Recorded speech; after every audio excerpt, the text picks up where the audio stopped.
Okay,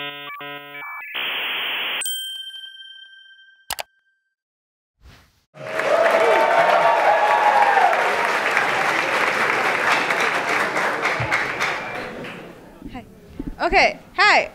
We're from Big Camp. We're mini event organizers. Go Big Camp. Hi. Anyways, my name's Sanjana. And I'm Ivana.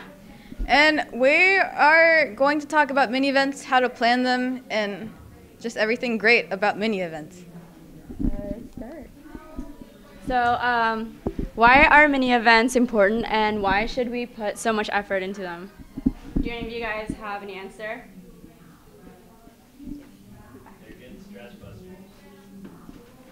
Yes. If you stare at a computer screen for 24 hours, you're going to breathe like a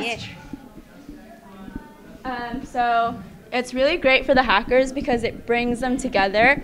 It's also a de-stressor, allows them to detox, especially if you're just sitting there coding all the time. It gets tiring and you want something new and fresh and get your blood pumping. It's also great for the organizers, especially for the big teams. So like we have so many organizers that not all of us know one another. So it's great for team bonding and team building skills, and it allows the organizers to de-stress, especially if you're running on like 4 hours of sleep. Can we stay on that slide? Okay. So if you don't know, these are all our directors who probably got like no more than 2 hours of sleep, but look at how much fun they're having at our salsa event, you know? Oh, it's like they're meant to be. Okay, so as you all know, mini events are like light and fluffy. They're like a really good pancake, you know? But you can't just have a well-organized mini event. You have to have a really fun mini event. You go next. So the same thing here. A mini event has to be really fun and memorable, and it has to be unique too for people to remember what it is and come back to your hackathon later. So a mini event, I like to describe it as a cupcake. So your hackathon is the cupcake, and mini events are the sprinkles. If you have your hackathon, and you don't need mini events, but sprinkles just make it all that much better. And we're gonna all plan a mini event together, and it's gonna be really fun. And hope you guys are excited. So where do we start? We start by brainstorming. It's the best thing. We can be creative, and you can get ideas from anyone. So from previous hackathons, something you've heard or seen on the internet, Reddit, Pinterest. So that's a really great way to start brainstorming. So what type of events do we have? We have 3 types of events, competitive and athletic. As you can see in the picture, we did Hungry Hungry Hippos, human size. And it's really just events that get your blood pumping, and any sports. You can do like bubble soccer or hamster ball.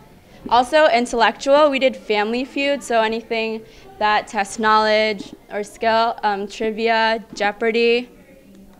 And we also have community, and we did salsa dancing, so we got salsa instructors, and we were so lucky to have so many participants. So it's something that's easygoing and nice. It's just supposed to be chill. No one's supposed to like come in having to know anything. And you could do stuff like food decorating, arts and crafts, yoga. So every mini event has a different feel, so you can just really cater it towards your audience or what you want to do. Okay, cool. So what we want you guys to do right now is we want you to pair up. Find someone new. If you all like brought your entire organizing team here, find someone new. Find someone new, and we want you to pair up and come up with a mini event idea. It doesn't have to be like super unique. It could be something you did, something you've always wanted to try, something you've seen at a hackathon. But we're gonna give you 1 or 2 minutes. We want you to pair up and come up with a mini event idea so we can go on with the rest of the workshop. So pair up. Let's all mingle. 2 minutes? Yeah. Okay. So I hope you guys came up with a mini event, and it's like a really great mini event. I believe in you all. Everyone has a mini event organizer inside of them, just like waiting to come out. Okay, so now what we want you to do is now that you're in pairs, we want you to form a team with another pair. And with your team now, you're going to choose on one mini event. So we're going to give you a minute or two to do that too. Make sure to keep the noise level quiet so we don't disturb the next workshop.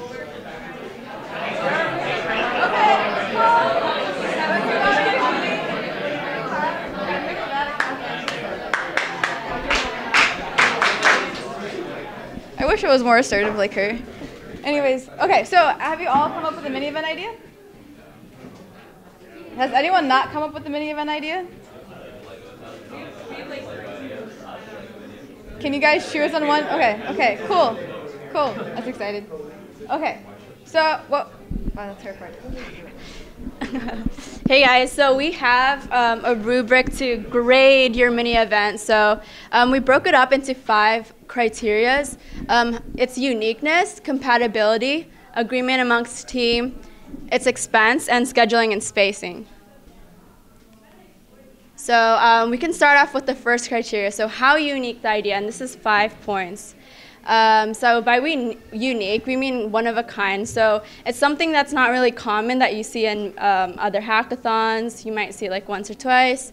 And when it comes to being creative, don't go overboard. So a 1 is like you've heard it a lot before, it's very common, and a 5 is like you've never seen it before at another hackathon. So we'll give you about a couple seconds to grade your uniqueness.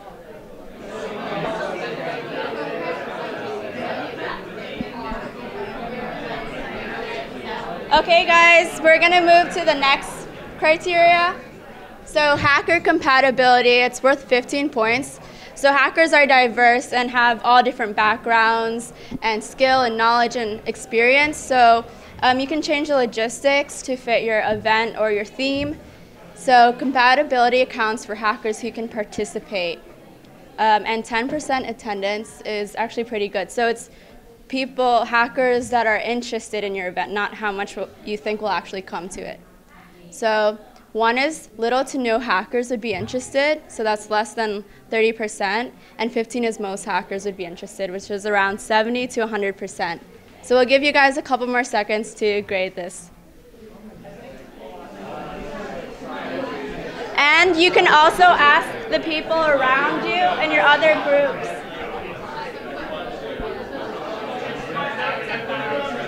Can you do the clap? Hey guys, we're gonna move to the next criteria.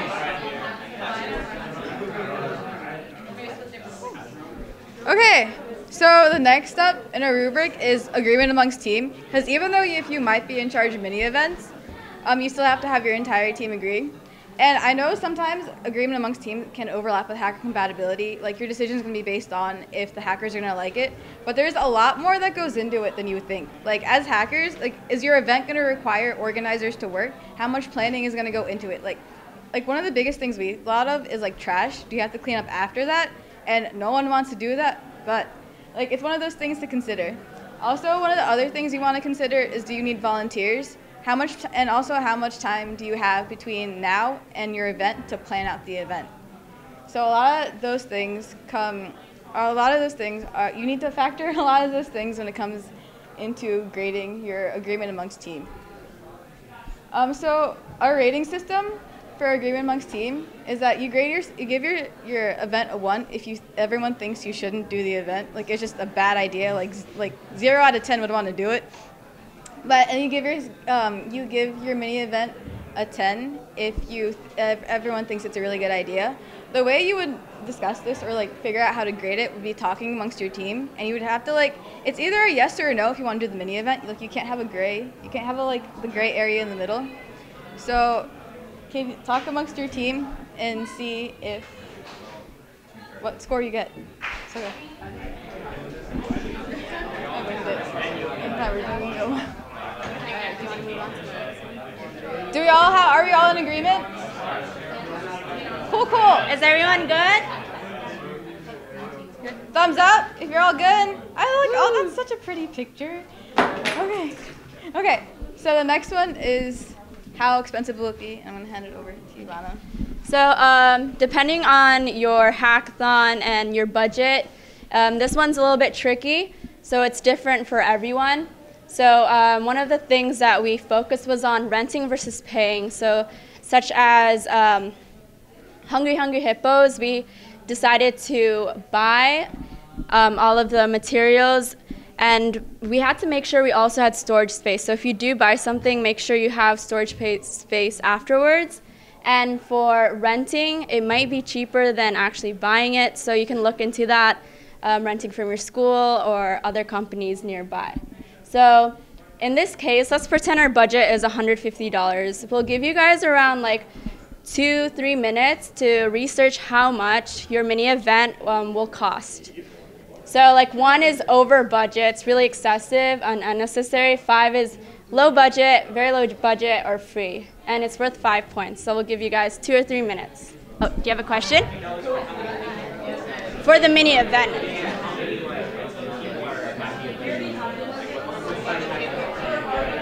Oh, 500? 500.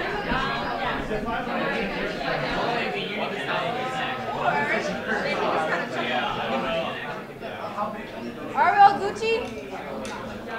We're good? You guys, does anyone need more time? Okay. Cool. Cool. Thumbs up to you too. Woo. Okay. So our next 2 criteria kind of go together. It's scheduling and space. So when it comes to scheduling, a lot of this comes from personal experience. You don't ever want to have too many mini events because it does get overwhelming, and you don't want to overwhelm the hacker because it's either, when it comes to mini events, they have to choose between working on their project or do they want to go to this mini event. So when you have too many, it just makes the choice even harder. It's like standing in front of the cereal aisle and then choosing which cereal you want when there's so many. So with mini events, you want to keep it around 2 to 3 and no more than that. Also, it's kind of obvious, but also be sure to coordinate with your workshops and MLH events and all of that, because at least for us, when it comes to like hackathons and whatnot, nothing ever goes exactly according to plan. You know, sometimes workshops run over, they run late, and stuff like that. So you also have to be careful to schedule your space according to where everything's happening and when they're happening. And that leads us to space. So when it comes to space, you want to figure out how many hackers are going to allow to participate in the event, because you need to accommodate, you know, all the space needs according to the amount of hackers. But also so depending on your mini event, you need to figure out what kind of surface you need. Like, a lot of people don't think about that.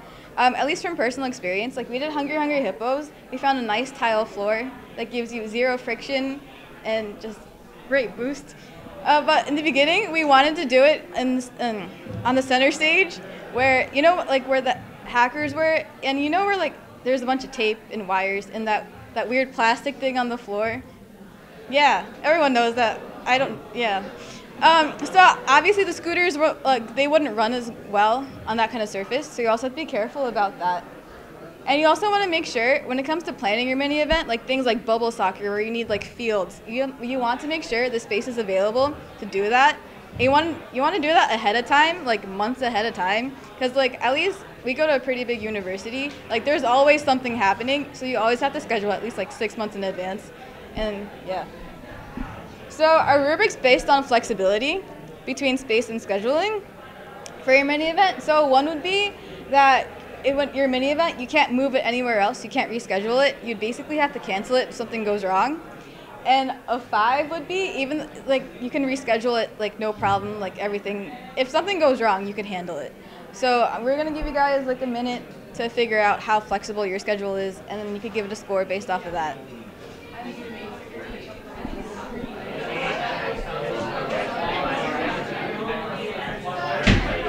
Are we all dandy? We're good, everybody? Are we all dandy? Cool. I love this thing. Oh my god, I love the thumbs up. It's such a supportive community when you do that. Okay, so are we all good? So we're gonna move on. So that's the end of our rubric, but we're gonna talk about a few things that we experienced and think are important to share when it comes to mini events. Ivana's gonna do it. Do you guys have any do's and don'ts from your own experience? Hackathon? Don't depend on That's a good one. His close to home. Yes. Make sure it scales well, because some people show up that you're expecting. That's true as well. So, do's and don'ts. We do have a capacity limit for each. So for Family Feud, we let anyone sign up, and it went well over time. It was really overwhelming. So have a cap on how many people you'll allow. Do have a backup plan because, as we said previously, things do get moved around. Don't assume everything will go accordingly. Do test runs. Now, this is really important because sometimes if you don't do test runs, you don't know how long it'll take. So get a good estimate of how long or how short your mini event will be. And don't try it for the first time on the day and time of the event. And do set firm ground rules. This is important just for safety. Like Hungry Hungry Hippos, we had to make sure that everyone heard loud and clear about all the rules. Because sometimes they were really loud because they were excited, but be sure to let everyone know. So this is our full rubric.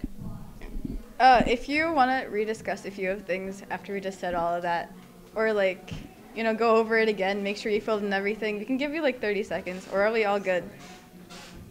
All good? Cool. Good? Oh, cool. You guys want to take pictures of the rubric? Probably. Our final slides are going to be up. Yeah, MLH. Yeah. So it's score time. So. Were you guys discussing? Okay. Are you guys all good? Are y'all 10 out of 10s? Okay, cool. Okay, so after all of that, you're going to finally add up your score. Yeah, you're going to add up your score and all the fun things. Maybe we'll win a prize, you won't, but we want you to add up your score and see what you get. We want to put a disclaimer, our rubric isn't perfect. It's just things we based off experience, things we thought were important. But this is just a rough system we put together where you can grade your mini event, and afterwards we want to see what you guys get. If you had a mini event and you had a surprising score, we want you to tell us, and we're just going to go around and just talk about our mini events.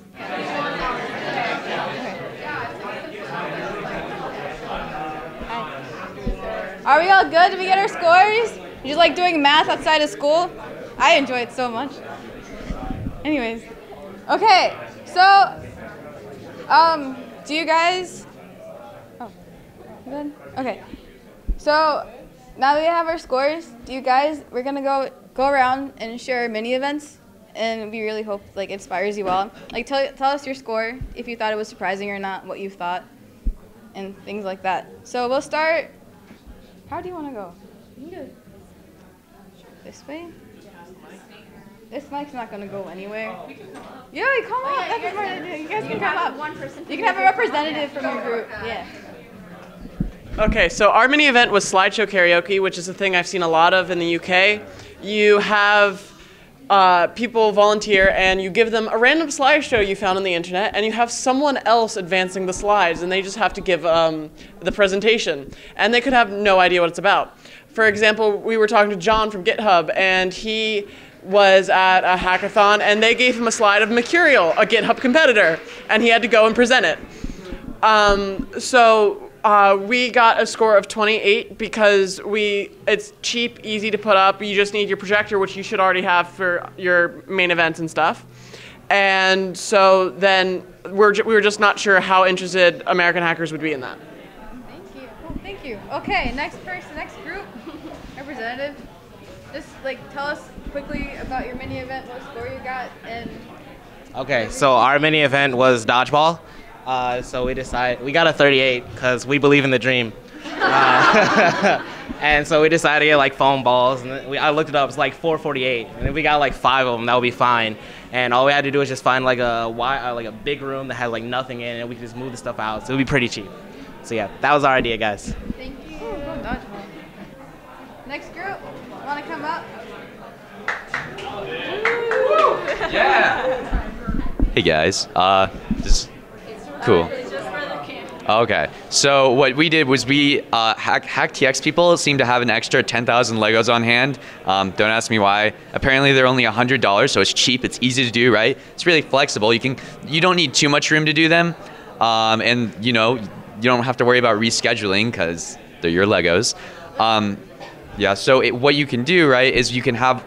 To get everyone involved, you might not want to have everyone crowding at once, but you can, throughout the course of the event, do like a little bit here, a little bit there, and sort of build out like some like logo or something like that over time. Maybe have some like directors there to get it started or some volunteers, but it's something that everyone can just go up, put a couple pieces on there, and then like be done with. And when you're done, you'll have like something cool from like the entire event.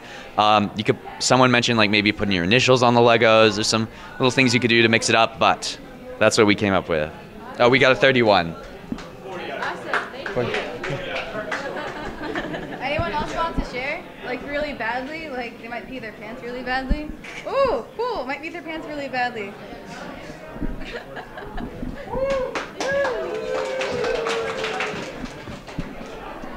So what we did is, I think our score was like 35. I lost count on the numbers.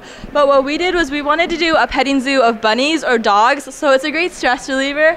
And it's actually super affordable. Like there might be a lot of organizations and businesses in your area that already do bunnies for birthdays or for parties. And so the organization that you're working with would help clean up the bunnies, set up for the bunnies, and take care of the bunnies. So all you have to do is find a room and a time, and hackers can just drop by, take pics of the bunny, and just enjoy the bunnies.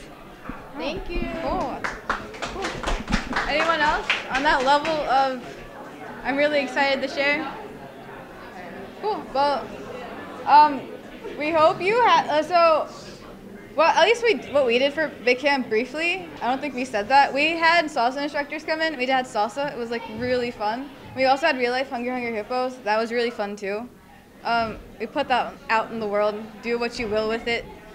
But yeah, we just have a few just like quick tips on how to improve your score. And then we're gonna wrap up. So here, we're gonna do that. So how unique is the event? It's when you wanna grade something like that, you want to ask for other people's perspectives, like other people who went to hackathons, what they think. Is it like a really like unique event, right? Like salsa or something like that. Or is it like, it could still be fun, but is it like Super Smash Bros. Where you see it at every hackathon? Hacker compatibility, see you can change around the rules to be more inclusive. And agreement amongst team, try to make a case for your mini event. How expensive will it be? Again, the renting versus paying. See if you can eliminate any costs or find anything cheaper. Always get quotes from different sellers. And scheduling in space, it's just one of those things where you have to think theoretically. Think of the worst case scenarios and what would you do if something were to go wrong. And so there's some obvious things, like if your mini event is obviously really over budget, like don't do it. Like money, no, because if you have a set mini event budget, again, mini events are the sprinkles on the cupcake, not the actual cupcake. So we want you to be careful of that. If none of your team members don't think it's a good idea, like all of them, that's really important too.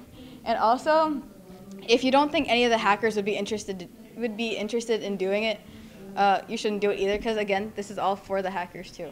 And we should be Gucci. Thank you for playing with us, guys. You're a great audience.